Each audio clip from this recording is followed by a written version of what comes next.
Selamat pagi dan salam sejahtera untuk kita semua. Perkenalkan, nama saya Florani SST MKEP. Saya merupakan dosen tetap di program studi Diploma 3 Kebidanan Jayapura, Politeknik Kesehatan Kemenkes Jayapura. Pada kesempatan ini saya menjelaskan salah satu mata kuliah yang saya ampu, yang tentunya sesuai dengan latar belakang bidang keilmuan saya, yaitu yang berkaitan dengan ilmu kebidanan.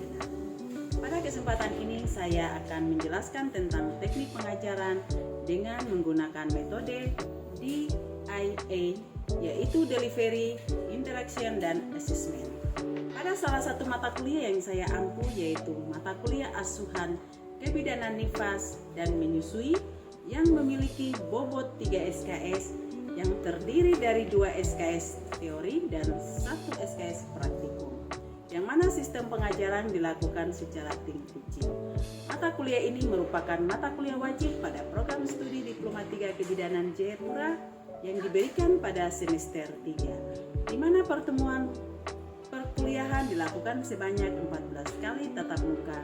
Adapun tujuan dari mata kuliah ini adalah setelah mengikuti mata kuliah ini, mahasiswa mampu menjelaskan asuhan kebidanan pada ibu nifas, menyusui, dan mampu mendokumentasikan hasil pemeriksaan dari ibu nifas dan menyusui. Adapun capaian pembelajaran mata kuliah ini sebagai berikut.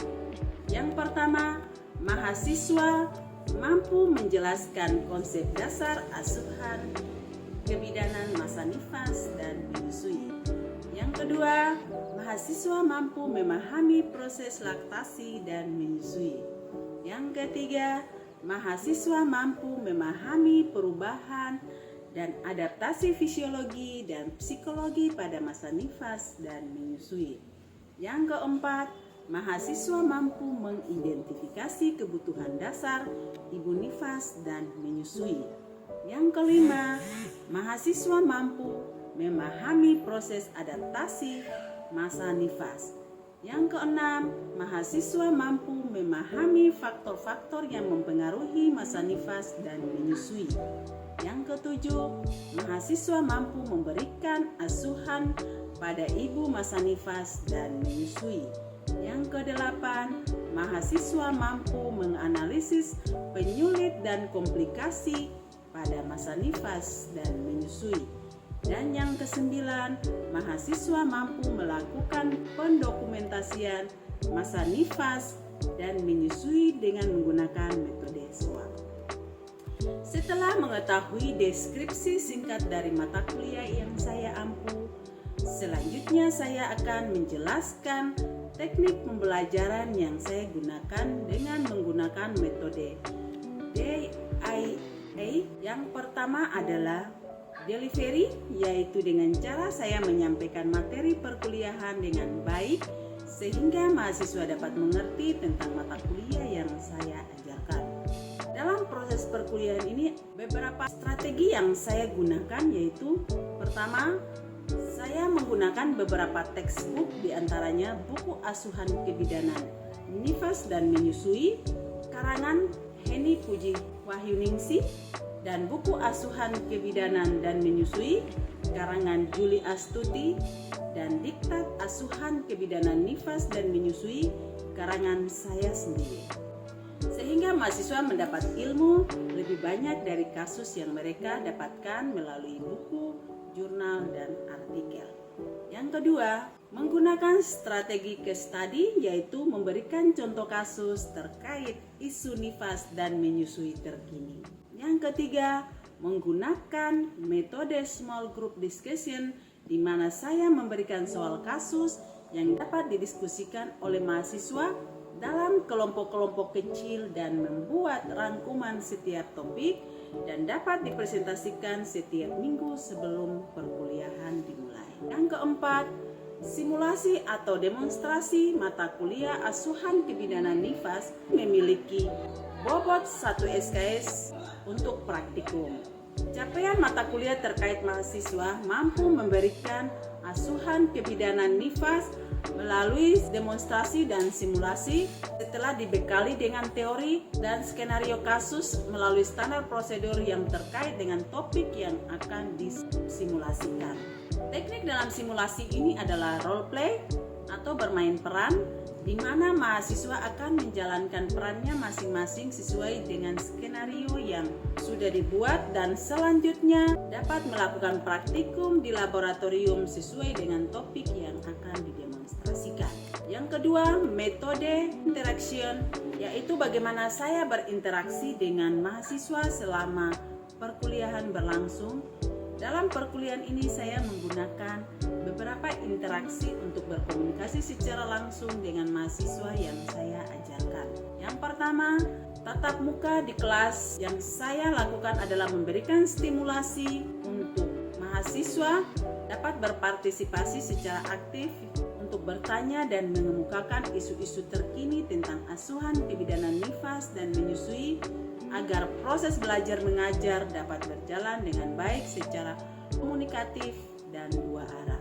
Yang kedua, saya menggunakan LMS yang digunakan sebagai media untuk mahasiswa dapat mengumpulkan tugas menggunakan Google Classroom. Yang ketiga, saya menggunakan media WhatsApp grup kelas untuk mendiskusikan materi-materi terkait penugasan yang diberikan ataupun kendala-kendala yang terjadi selama proses pembelajaran. Yang ketiga, teknik asesmen. Bagaimana cara saya melakukan evaluasi atau melakukan sistem penilaian terhadap mahasiswa? Pada awal perkuliahan, saya sudah menyampaikan kontrak perkuliahan yang disepakati oleh dosen dan mahasiswa yang terdiri dari bobot penilaian dan kedisiplinan. Adapun bobot penilaian yang saya berikan pada mata kuliah adalah sebagai berikut. Yang pertama adalah kehadiran 10%, yang kedua kuis 10%, yang ketiga tugas 20%, yang keempat UTS 30%, yang kelima UAS 30%. Pada mata kuliah ini saya berikan reward kepada mahasiswa yang aktif di kelas, baik dalam menyelesaikan latihan soal, mengumpulkan tugas tepat waktu, tampil presentasi dengan baik, dan selanjutnya saya juga memberikan punishment kepada mahasiswa dapat diperlakukan dengan pengurangan nilai bagi mahasiswa yang terlambat mengumpulkan tugas. Tujuannya agar mahasiswa disiplin dan mengikuti proses perkuliahan dengan baik. Selanjutnya saya akan memberikan cuplikan pembelajaran pada mata kuliah asuhan kebidanan nifas dan menyusui. Selamat pagi semuanya. Pagi, Bu.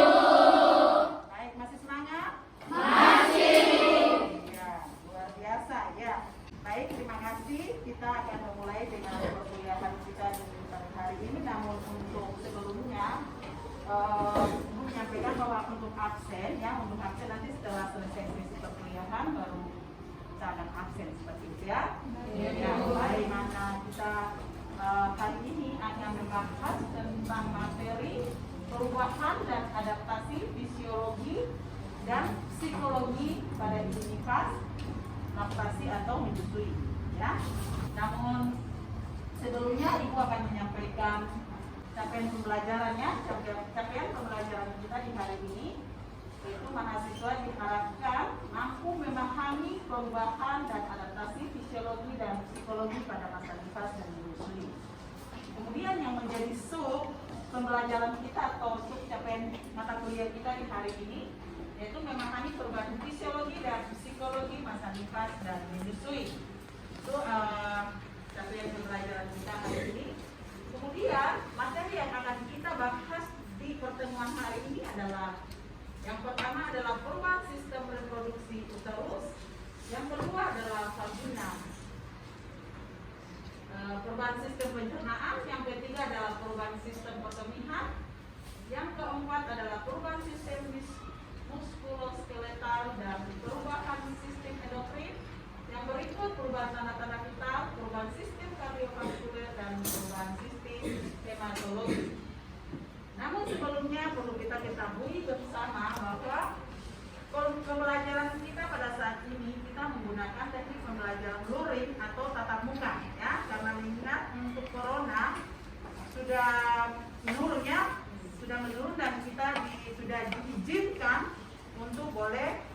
kemudian menggunakan tatap muka atau secara luring. Kemudian metode pembelajaran kita pada saat ini kita akan menggunakan ceramah dan tanya jawab, ya. Dalam arti ibu akan menyampaikan materi, kemudian secara ceramah, kemudian ada diskusi antara ibu dengan mahasiswa. Kita akan lanjut kepada materi kita di hari ini, yaitu perubahan dan adaptasi fisiologi. Ada yang tahu fisiologi itu apa? Ya, kalau fisiologi berarti berkaitan dengan perubahan fisik yang terjadi pada ibu masa nifas. Baik. Ya, jadi pada masa nifas akan terjadi proses perubahan pada tubuh ibu dalam kondisi hamil dan dia akan kembali ke sebelum hamil secara bertahap. Seperti saya sudah dijelaskan bahwa pada beberapa minggu itu uterus akan kembali normal sampai dengan 30 gram, ya. Tadi sudah dijelaskan. Kemudian perubahan ini juga terjadi, yaitu dapat mendukung perubahan yang lain dalam tubuh karena kehamilan. Salah satunya adalah proses laktasi agar bayinya dapat ternutrisi dengan nutrisi yang paling tepat, yaitu ASI. Minggu lalu ibu sudah jelaskan lebih banyak tentang ASI, ya. Ya. Oke, baik. Perubahan-perubahan fisiologi di sini adalah involusi, pengeluaran lokea atau pengeluaran darah ke vagina, perineum dan vulva serta vagina, perubahan-perubahan fisiologi sistem tubuh pada ibu postpartum. Di sini ada yang tahu tentang involusi? Tidak tahu? Ya, jadi kalau involusi itu yang berkaitan dengan ibu masa nifas. Dalam ibu masa nifas ada yang disebut involusi dan subinvolusi. Jadi involusi ini berkaitan dengan uterus, ya. Jadi uterus ini kalau kontraksinya bagus, jadi pada ibu melahirkan, ya, begitu ibu melahirkan pada masa nifas, itu uterus ini dia akan terjadi masa involusi, ya. Involusi dengan proses pengecilan tadi yang sudah dijelaskan bahwa pada minggu berapa uterus itu akan beratnya berapa gram, ya, sampai dengan 30 gram. Jadi kalau untuk ibu masa nifas, proses yang terjadi pada saat itu adalah proses involusi. Kemudian pengeluaran lokea atau pengeluaran darah per vagina. Kita tahu bahwa yang ibu sudah jelaskan minggu lalu, ya, mengenai lokea. Itu ada berapa macam lokea? Ada 4. Ada yang masih ingat? Masih. Yang pertama apa? Rubra. Yang kedua? Samulenta. Yang keempat? Serosa dan alba. Yang ketiga? Serosa. Yang keempat? Alba. Jadi itu pengeluaran lokea pada masa nifas. Dan kalau misalkan dia sudah minggu pertama, tetap atau hari ke-7, tetapi kalau darahnya masih keluar darah warna segar, itu normal atau tidak? Tidak. Itu yang tadi disebut dengan proses subinvolusi. Kemudian perineum, vulva dan vagina. Kita tahu bahwa perineum, vulva dan vagina ini salah satu alat kelamin eksternal pada wanita, ya. Kemudian perineum. Kalian tahu yang perineum? Tahu. Ya, sekat antara vagina dengan anus. Ya, nanti kalau misalkan ada ibu yang mau melahirkan, kemudian anaknya biasa dilakukan episiotomi, tetapi atas indikasi tertentu. Dengan adanya evidence base bahwa episiotomi sudah tidak diwajibkan, ya, dilakukan atas indikasi. Tetapi kalau dulu anak pertama wajib episiotomi, itu sudah wajib hukumnya, ya, dilakukan episiotomi atas indikasi. Misalkan anaknya besar, yang perineumnya kaku, itulah dilakukan episiotomi. Kalau tidak dilakukan episiotomi, maka akan terjadi robekan yang mahal, ya, robekan yang bisa kemana-mana. Maka perineum, vulva dan vagina ini adalah satu kesatuan yang tidak bisa dipisahkan. Jadi vulva secara umum, vagina itu liang senggama, ya, atau tempat keluarnya kepala janin. Baik, kemudian perubahan fisiologi sistem tubuh postpartum seperti perubahan tadi, ada perubahan pencernaan, ya kan? Kemudian perubahan perkemihan, kemudian perubahan juga pada tanda-tanda vital, ya. Kemudian perubahan apa lagi? hematologi, ya. Jadi itu perubahan-perubahan yang terjadi pada masa nifas. Jadi kita tahu perubahan ini ada perubahan fisiologi dan ada perubahan psikologi. Oke, jadi di sini perubahan fisiologi sistem tubuh postpartum yang pertama adalah tanda-tanda vital. Ada yang tahu tanda-tanda vital itu apa?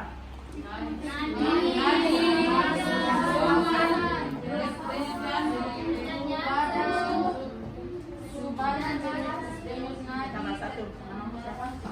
Ya, silakan juga sebutkan. Yang pertama nadi, yang kedua detak jantung, yang ketiga suhu tubuh, yang keempat Bisa ditambahkan yang lain? Jadi tanda-tanda, terima kasih ya. Tanda-tanda vital yang pertama adalah tekanan darah, ya. Kemudian yang kedua adalah suhu tubuh. Kemudian yang ketiga adalah pernapasan. Yang ketiga adalah yang keempat adalah nadi atau respirasi. Hanya setiap ibu masa nifas pada saat dia melahirkan pada kala 4, tanda-tanda vital juga salah satu syarat mutlak yang dilakukan pemeriksaan pada 1 jam pertama dan 1 jam kedua. Kemudian sirkulasi darah. Kenapa sirkulasi darah ini sangat penting? Ya, kita tahu bahwa ibu ini otomatis sudah melahirkannya. Pada saat dia belum melahirkan, masih masuk masa-masa kehamilan, itu terjadi hemodilusi.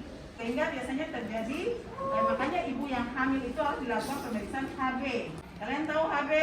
Tahu, Ibu. Hemoglobin. Ya, mengecek jumlah darah yang ada di dalam tubuh. Biasanya kalau ibu hamil, pada saat hamil HB tidak boleh kurang dari berapa gram? Ada yang tahu? Di bawah 11 gram ya. Karena kalau ibu hamil itu HB-nya harus 11. Kalau 10 itu biasanya dikatakan anemia ringan. Ya. Jadi harus 11 gram menurut WHO ya. Kemudian sistem kardiovaskuler. Kardiovaskuler itu berkaitan dengan apa? Jantung. Kalau ibu sebelum hamil itu jantungnya tidak berdetak terlalu cepat ya. Nah, kita lihat kalau sistem pencernaan. Pencernaan ini tergantung. Apalagi yang berkaitan dengan yang zat gizi. Ya, zat gizi yang adekuat karena makanan juga akan berpengaruh dengan sistem pencernaan. Kemudian juga sistem muskuloskeletal, endokrin, kemudian penurunan berat badan. Kenapa harus terjadi penurunan berat badan? Ada yang tahu? Silakan jawab dulu, nanti saya tambahkan. Silakan. Terjadi penurunan berat badan karena dari dalam Oke, baik. Isra, menurut Isra, berat badan menurun karena janin yang ada di dalam rahim ibu sudah lahir, sehingga berat badan ibu menjadi turun atau berkurang. Benar sekali ya.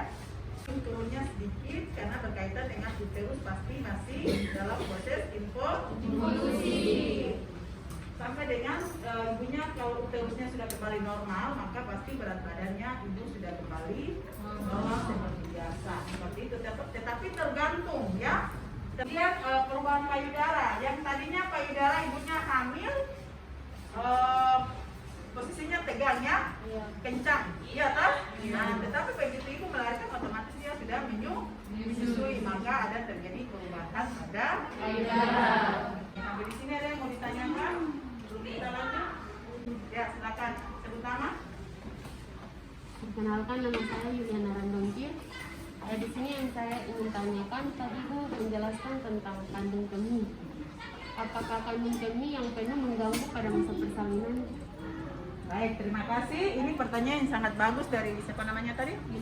Yuliana Randomkir, bahwa kandung kemih apabila kalau penuh ibunya terganggu tidak pada saat persalinan. Ada yang bisa menjawab? Saya Bu. Ya, nanti ya, silakan. Silakan.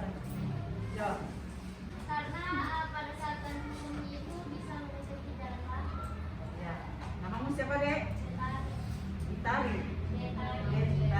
Detari mengatakan bahwa pada saat kandung kemih penuh akan menghambat prosesnya persalinan. Ya, baik, terima kasih. Ya, jadi hamil pada saat mau melahirkan itu biasanya disuruh ibunya kencing kan? Itu tidak. Misalnya kalau ibu datang, ibu disuruh kencing dulu, kemudian ibu disuruh naik ke tempat tidur, ya, dia melakukan pemeriksaan. Kenapa pada saat ibu melahirkan kandung kemih harus kosong? Karena dengan adanya kandung kemih, maka dia juga kandung kemih akan dengan semenjak kandung kemih juga menghambat proses kontraksi. Apalagi kalau kepala bayi sudah di depan. Tetapi kalau kandung kemih penuh, maka kepala bayi juga tidak akan maju karena ada penghambat. Kalau dulu dilakukan kateter wajib, biasa setiap 2 jam dilakukan kateter. Tapi sekarang tidak karena asuhan sayang ibu. Karena kita melakukan kateter itu juga menyakitkan ibu ya, bisa terjadi iritasi sehingga ibu diwajibkan kalau memang ibu mau kencing silakan ibu kencing ya. Jadi kandung kemih tidak boleh penuh ya. Oke, baik. Yang kedua adalah kebutuhan ambulasi, istirahat dan exercise atau senam. Nah, tadi ibu dengar ada yang bilang ibu melahirkan perlu istirahat. Perlu istirahat ya. Ibu yang melahirkan perlu istirahat. Kenapa harus perlu istirahat? Mana? Soalnya jelas. Bukan tadi jawab. Silakan. Karena kelelahan selama masa persalinan. Ya, karena ibunya kelelahan pada saat persalinan. Kenapa harus kelelahan? Karena pada saat ibu dalam proses persalinan kan tisnya sering timbul kan, sehingga ibu tidak ada waktu istirahat. Begitu ibu melahirkan, makan minum, setelah itu ibu disuruh istirahat. Oke, baik. Kemudian ambulasi perlu tidak perlu? Ambulasi itu seperti apa ambulasi? Ada yang tahu ambulasi? Nah, ibu kalau selesai melahirkan disuruh ini tidak, mobilisasi tidak, jalan, ada tidak? Ada. Disebut dengan ambulans.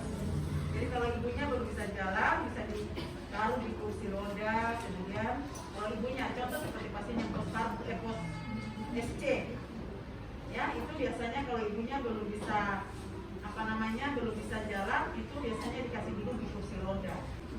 Ya, jadi ibu nifas kebutuhan personal ini apa? Personal seperti apa? Personal hidup. Ada yang tahu? Kebersihan alat genitalia. Ya. Kebersihan alat genitalia. Ingrid apa? Sama. Kamu? Sama. Ya. Personal hygiene itu mandi. Jadi personal hygiene itu mandi ya. Mandi. Nah, minggu lalu ibu sudah menjelaskan bahwa pembalut itu tidak boleh digunakan selama berapa jam? Lebih dari 3 jam. Ya, jadi kalau sudah basah berarti harus segera ganti.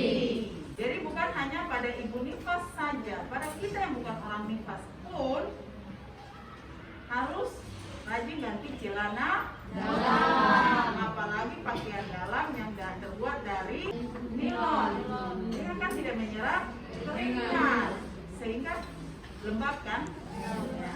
Makanya setiap menggunakan pakaian dalam, setiap basah atau keringat atau sudah rasa tidak nyaman, itu segera ganti. Apalagi kalau yang pergi ke kamar mandi, pergi ke kamar mandi, kemudian tidak keringkan pada saat buang air kecil atau air besar, tidak dikeringkannya, bisa lembab kan? Pakaian dalam lembab kan? Ya, kemudian dia menyimpan bakteri, itu kan bisa terjadi keputihannya seperti itu. Makanya kalau buang air besar atau air kecil, alat kelaminnya harus dikeringkan.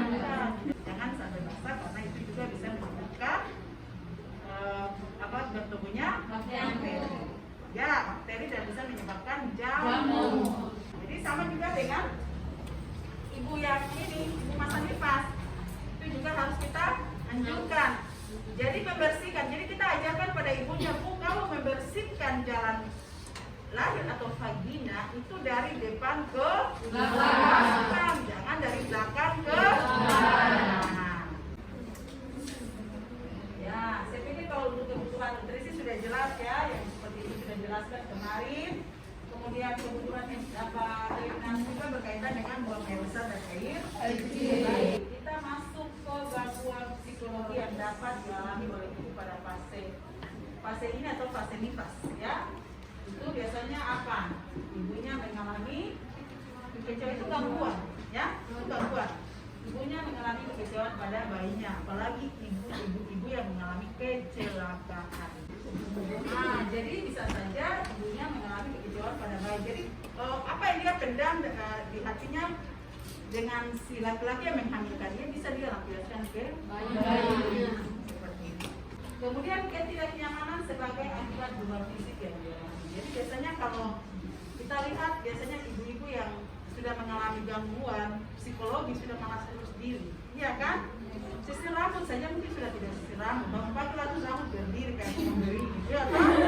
Ya, jadi itu sudah tidak perlu rawat diri lagi seperti itu. Jadi, rasa bersalah karena belum bisa menyusui bayinya, apalagi puting susunya masuk. Mungkin dia ingin mau menyusui bayinya, tetapi karena puting susunya masuk, sehingga dia tidak bisa menyusui bayinya. Ketika suami atau keluarga tentang perawatan bayi. Ini kalau yang suami yang sudah tidak tahu urus anak, tetapi bukannya mendukung ya. Sebenarnya ibu melahirkan, menyusui dan merawat bayi itu harus ada dukungan dari suami bahkan keluarga. Karena ibu nifas itu dia harus terus tenang, iya kan? Dia tidak boleh ada masalah, bahkan menyusui bahkan hamil. Tidak boleh ada masalah di dalam psikologinya karena itu bisa dampak ke bayinya. Oke. Ya, ini kita bisa lihat ini ya perubahan. Program psikologi itu mengalami perubahan yang bersifat itu ya, kejiwaan. Ya. Kenapa kejiwaan? Karena ada perubahan dalam transisi peran. Oke, dari yang semula sebelum memiliki anak, adanya kehadiran bayi maka terjadi masa transisi dari gunanya peran sebagai untuk menyusui, mengasuh dan perawatan bayi. Oke, nah sekarang kita bisa lihat di sini perbedaan baby blues dan postpartum blues atau postpartum depresi itu lebih banyak dipengaruhi oleh faktor-faktor psikososial seperti stres yang berlebihan yang dialami oleh seorang ibu. Jadi postpartum ini juga dialami paling sedikit 1 bulan dan dapat bertahan hingga 1 tahun setelah melahirkan. Sedangkan kalau baby blues umumnya lebih disebabkan oleh korban fisiologi. Oke. Ya, jadi kalau baby blues itu gejala dari baby blues biasanya ditandai dengan perubahan emosi. Oke, bisa lanjut. Nah, kemudian gejala postpartum depresi atau postpartum blues itu biasanya ibu mengalami gejala yang serius, ya seperti tadi stres yang serius. Ya, oke, ini postpartum blues. Penyebabnya belum diketahui secara pasti, ya penyebabnya belum diketahui secara pasti. Namun diduga beberapa faktor diantaranya adalah hormonal. Ya. Kemudian fase adaptasi, ya fase adaptasi ini ada fase taking in, taking off, dan fase letting go. Ya. Oke baik, ada yang mau ditanyakan? Ya Deta, silakan. Saya bertanya kapan melakukan senam masa nifas? Kapan melakukan senam masa nifas? Pertanyaan sangat bagus sekali. Oke baik, siapa lagi yang mau bertanya? Silakan. Ibu di sini kan ibu jelaskan tentang bayi besar Pak, ibu harus dilakukan episiotomi atau pengguntingan. Di sini yang saya ingin tanyakan benang apa yang digunakan ibu dan lamanya untuk pulih gitu atau kering? Iya baik, terima kasih pertanyaan sangat bagus. Kalian tahu benang apa yang digunakan? Benang daging. Namanya apa benang daging? Ada yang tahu? Tidak ada. Namanya benang gut. Cat food itu terbuat dari usus kucing, makanya namanya cat food. Jadi kalau yang kulit itu bisa dilepas, ya.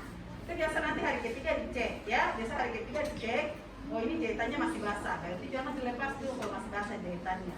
Nanti hari kelima datang lagi kalau jahitan sudah kering baru dilepas atau digunting. Tetapi kalau benang yang daging yang terbuat dari cat food itu tidak dilepas, dia akan menjadi daging. Sudah jelas atau belum jelas? Sudah Ibu. Sudah puas? Sudah puas Ibu. Kita ulangi lagi. Oke baik, ada yang mau ditanyakan? Baik, kalau tidak ada pertanyaan lagi, pertemuan kita hari ini Ibu cukupkan, tetapi sebelumnya Ibu absen dulu ya. Iya. Baik, terima kasih atas perhatiannya. Selamat siang. Siang Ibu.